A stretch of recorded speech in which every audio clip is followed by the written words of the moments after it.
Let's get this going.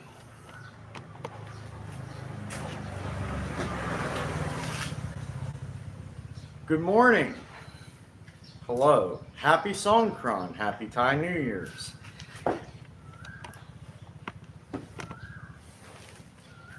Anyway, welcome back to Having a Cup of Joe with Joe. I'm Joe. I got Elizabeth next to me. I'm going to adjust this camera to get us both in here.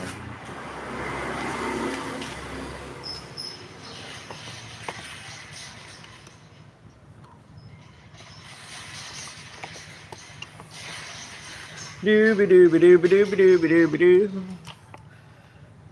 I think I love you. Dooby dooby dooby doo.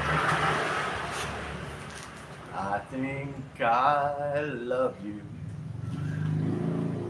Anyway, I'm in a weird mood today. It's Songkran holiday. Later on today and tomorrow, I believe Songkran is in Sattahit. And then the 18th and the 19th, it'll be in Pattaya. And then, obviously, you got the Stoners holiday right after that on the 20th. So Pattaya is going to be busy. The 18th and 19th, Giant Water Festival, the Songkran, the Thai New Year's, and then the Stoners Ball on 420. It's going to be a fun one. But I believe today we're going to go splash some water. I'm going to get some videos. I won't be live, but I'll get some videos of everything. Right before I got on here, I was just oiling up my daughter's NMAX. Because on the 18th and 19th, she's going to drive it in town Pattaya and go run around with her friends. So I'm trying to get it oiled up real good to where that... I don't know what it is, if it's like clay or powder or what that they mix with water and rub on you. Like I said, it makes your skin feel soft, but I want to oil the bike up real good at least one more time today, just so that stuff don't soak into the paint job or anything, and for a lot of the water to bead right off. It'll keep the bike looking good. But that's what I was doing a little bit ago.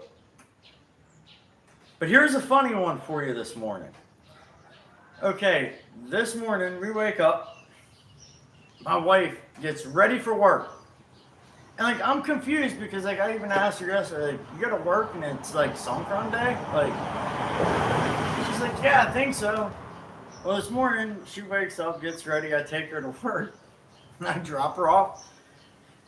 I stop at a convenience store and I come home. I end up dumping my coffee everywhere. I clean up my coffee. Dogs are barking, driving me nuts, and I turn around. No sooner I turn around, there's my wife. That's why the dogs were barking. She ended up walking something like 6 blocks home because she wanted to exercise. Like, I didn't even get a missed call or nothing. Like, she just showed up behind me like poof and goes. Scared the living shit out of me. But the scariest ghost to me is the grudge ghost. And I don't know, my wife, she likes to grudge me, you know what I mean? Like, I'm glad she didn't do the If she would have done that, I probably would have had a heart attack. Because I never heard her coming, nothing. I just turn around and there she is. God bless her, she's such a sweetheart. But yeah, we actually woke up at a normal time today, so it was a little refreshing to really get back on schedule. Like, sleeping in was nice, but kind of had me tired all day.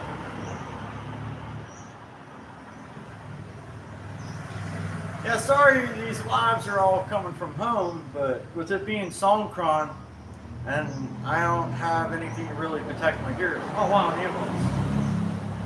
But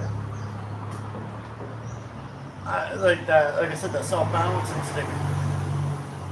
Dude, I don't want to ruin it. We paid something like $200 for it, so I'm doing my lives here, and I'll get some video just holding my camera in like a waterproof camera bag, which, honey, the 20 baht store got a bunch. We'll have to go get a couple because they don't last long. They'll last about a day or so. But dude, for under like 80 cents, what can you do? Like, it's worth it. And the one store I go to all the time, it's got like some stupid picture on one side and then like clear on the other. And if you put your phone in there, you can still record. But I'll get some footage, and if I have any footage from Pat, yeah, it's probably going to be footage my daughter took for me. Because my wife and I are just going to do like sad heat bangs, right? Although, Pat, yeah, wouldn't be bad. She's, dude, like, it's like going through a mosh pit, man. Like, no one's out to hurt you, but it's like elbow to asshole the whole way. Like, for a mile. Like, I don't know, like a mile or two down the beach road. Like, it's fun though, it's crazy. But I don't know, I don't feel like riding into town, and I don't really want to stay overnight in town. At least Bangs Ray, I can either get a Songkran and be there easy and be back home easy, but I can ride there and it's just right down the road. For anyone from my home area, it's like going from Freeport to J&S Pizza up at the Plaza in Matrona Heights. That far away. Where Pattaya is like going from like Freeport to Pittsburgh.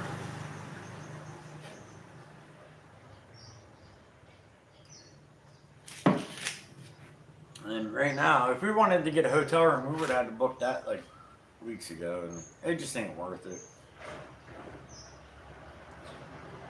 First year I was back, I really went buck wild and went to as many Songkrans as we could, but I was hosting someone, and they wanted to see as much as they could, so I showed them as much as I could.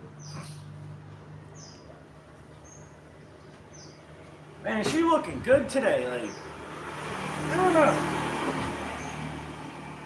Let's see how many comments I get on this. Let me grab this real quick.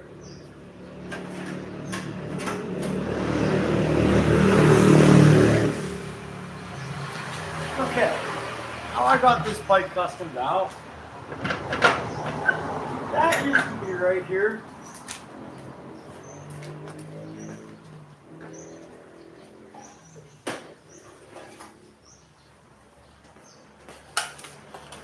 And this piece used to go like right here.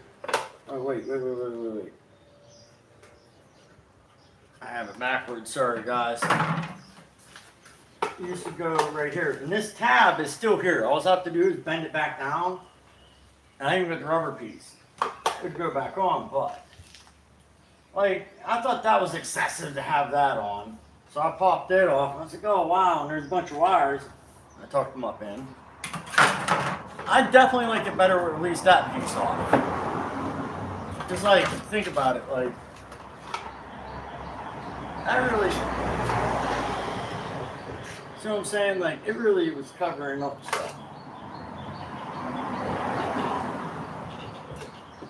I took it off, I was like, whoa, I can see through it. Then I took the air filter box out because I got this new carburetor, didn't need it, and relocated the battery, and I think this looks better than having that on. Wow, is that weird to see my bike with that on? I don't know. But anyone sees this video, mention in the comments what you think looks better on there. I like it better where I can stick my hand through everything, like, and you can see it, like you see the bare bones of the bike. I've definitely been having fun with it.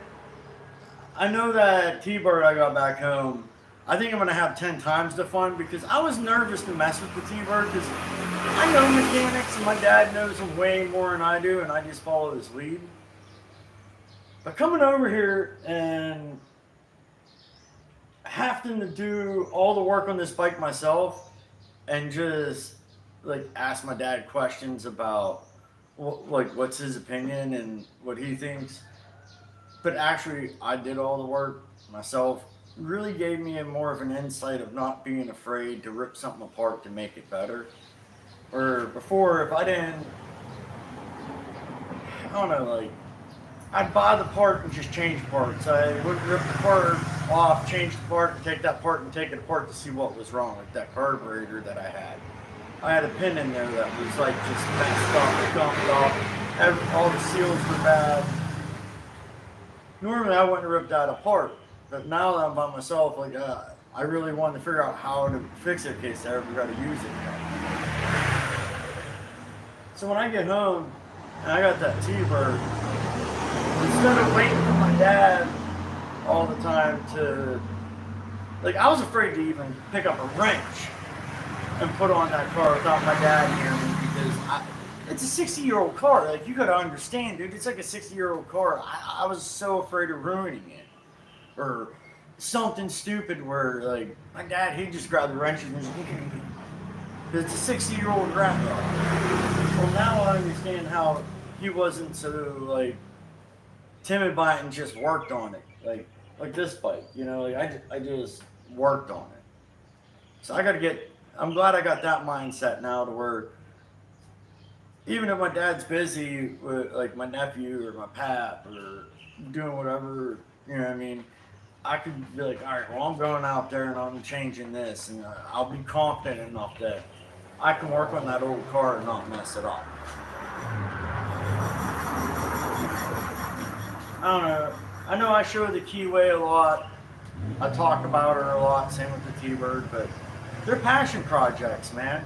And that T-Bird, that's a project that my dad and I have been working on. I think it's why it'd be so hard to sell. Just because, like, 60 years old, my dad and I, it's our first, like, super old car to work on together. He's worked on a lot of older cars, but him and I together, though, I think the oldest one him and I worked on was my Tornado, and that was, I think it was an 88 or an 89 Tornado. 307 front wheel drive. You couldn't get that car stuck. Oh man, I got that car off my Aunt Patty. Speaking of which, Aunt Patty, thank you again. I can't remember what you call it, the green machine or something like that. But anyway, that car, she gave it to me. She was sick of it. And when I got it, you'd jiggle with the seat and it would start. And it's like, what the hell? Starter was bad. All the brushes needed changed. Alternator, we changed it because I got a squealing belt. And I wanted to save fuel mileage. So I took the air conditioner belt off. And I didn't have a serpentine belt. It was like I think it was 2 smaller belts and then a bigger, thicker belt. And the one air conditioning belt went off with the one side belt, like over here. So like this pulley here, like if you're looking at the front of the engine from the headlights, on your left hand side, where it went from the main crank up, there was another one come off for the AC. Well, we took that one off because it's not necessary to have AC. It only gets hot a month and a half in Pittsburgh. So anyway, we're working. We keep hearing squealing. I'm going through belts. I can't figure it out. And then one day my dad's just like, what's the freaking chance? And he puts that dang air conditioner belt back on. After like 4 months of going through belts, and dude, I ended up replacing my water pump, my alternator, my fan, because I thought my fan was misbalanced. Like, no, everything, it needed the torque or the tension from the air conditioning to keep everything. Man, it was a pain in the butt. But because of that and eating up the belts, I ended up replacing dang near everything on the engine. We even put a different carburetor on, nothing special, but it was an actual 4-barrel instead of a 2-barrel.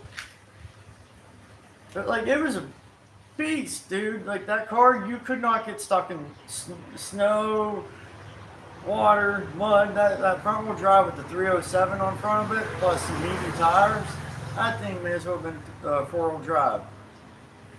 My brother told me a story where he borrowed it and he come home and there's like grass and mud under my bumper. And I'm like, dude, what the hell?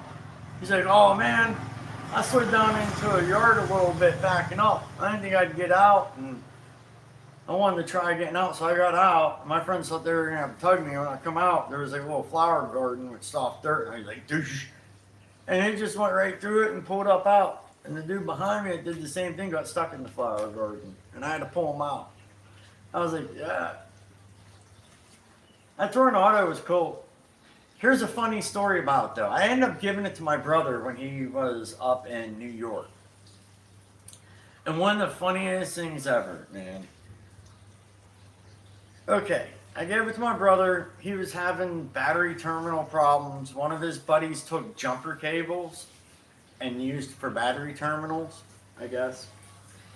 Well, my carburetor, that 4-barrel we put on it, for winter time and summertime, you gotta adjust it up and down. He never said it, so in the wintertime it's spitting fuel, because in the summertime it can burn that fuel. In the winter, it's not able to, okay? So it's like basically spitting fuel on the top of the engine, and my brother, I don't even think he even had a day to buy battery terminals. It was like, they went bad, they fixed it before they could buy new ones. I don't know, his buddy had to get something from the PX or whatever on base, where basically it's like a grocery store at 7-Eleven. And he left the car running in park and ran it. Do you imagine there's 4-foot embankments of snow and freezing cold out up in Watertown where my brother was. So he left it running, you know, and he comes back out, my brother's buddy comes back out from the store from borrowing the car, and the son of a bitch is on fire. No lie. He burnt the whole car down, basically. The whole front of the car was melted up to the dashboard. Everything inside and on the back was fine. And here's the crazy thing, like, can't get mad at it because it was actually more funny than anything. And it was his car then. He got it drove back to outside of his, like, room, like his dorm room. That same night, after getting it drugged outside his dorm room, someone tried stealing my Sony Explode stereo out of the freaking car and couldn't get it. Like, dude, the car is burnt to the ground, the hood's melted down around the engine, but yet you're trying to steal a radio out of that car. Oh, man. That Tornado had a hell of an ending. It was a good car, reliable car. I had a lot of fun working on it. I had a lot of fun working on a lot of cars.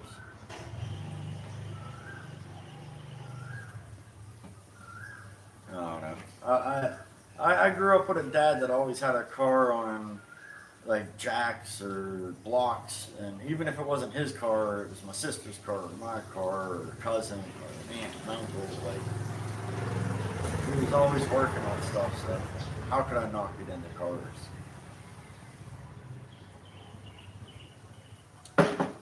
I'm sorry I ain't reading nothing if anyone is messaging. The way the sun's glaring, I can't see my phone. It's like black. I can't even. So I'm just rambling on about vehicles because I'm stupid.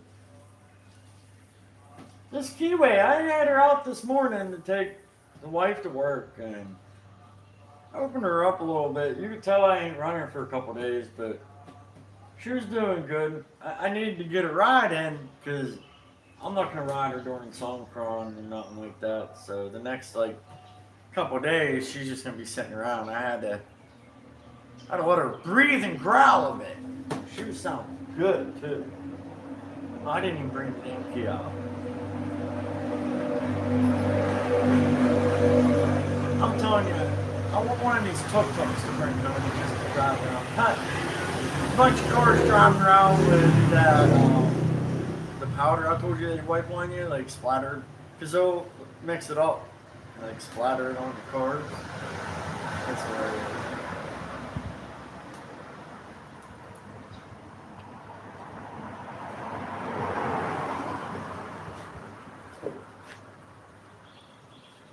Wait, what did it say?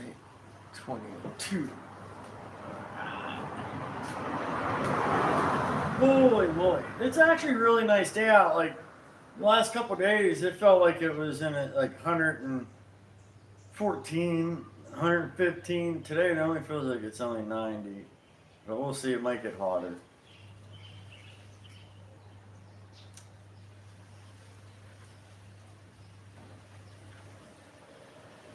Oh, Elizabeth. I am glad I saved this one from going to the scrapyard, because I guarantee you if we wouldn't have ended up with it, the person that had it probably would have just ripped it apart and threw it away. I got her running good now though. When I got her, she didn't like to fire up. Now, all the new parts, she's damn near a new bike.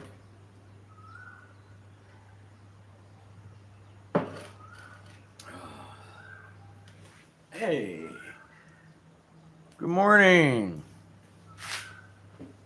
Ugh.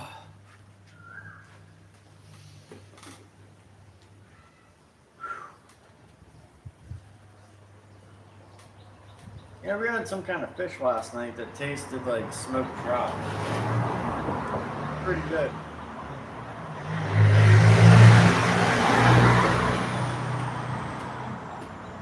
Pretty good smoked trout. It wasn't trout, but it tasted like it. Other than that, there was a little bit of like ham. It was like a Dutch pork knuckle, but made like a ham. Really nice, really nice. The daughter picked it out. Yes, she did.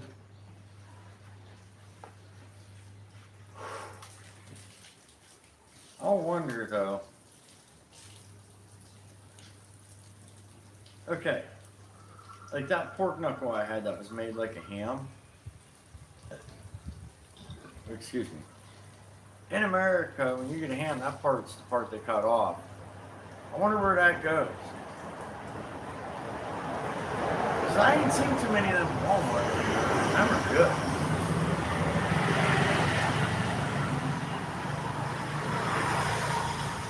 That's another cool thing, man. Today we should get some decent footage. I'm looking forward to the walk around and like you're all hot and happy and smiling and people walking up and rubbing that powder on you and saying happy Songkran, like Happy New Year. Excuse me. It's pretty exhilarating. I don't know. It's like I said, it's like being at a concert. But it's the whole time.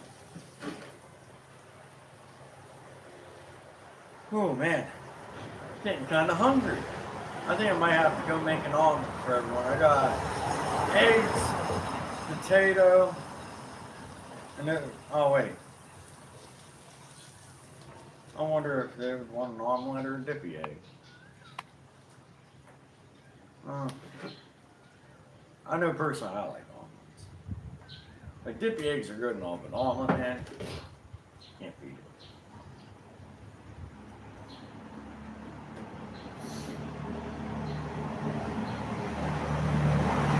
Oh, last night, my daughter and my wife found a black scorpion in the house. And it's because I got this pile of brush on the porch I need to break down and put in the bags. Plus, we were cutting tree branches off of a big tree out back. So I think that's where that came from. Yeah. At least it ain't one of them, like, small clear ones. Them ones are a lot worse than the black one.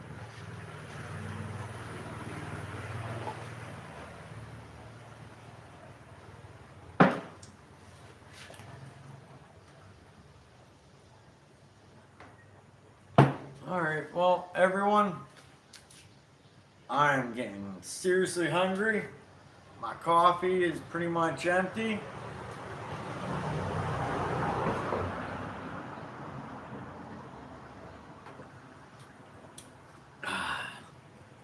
Happy Songkran to everyone. Have a great day or a great night. I look forward to seeing you at the next Having a Cup of Joe with Joe. Goodbye.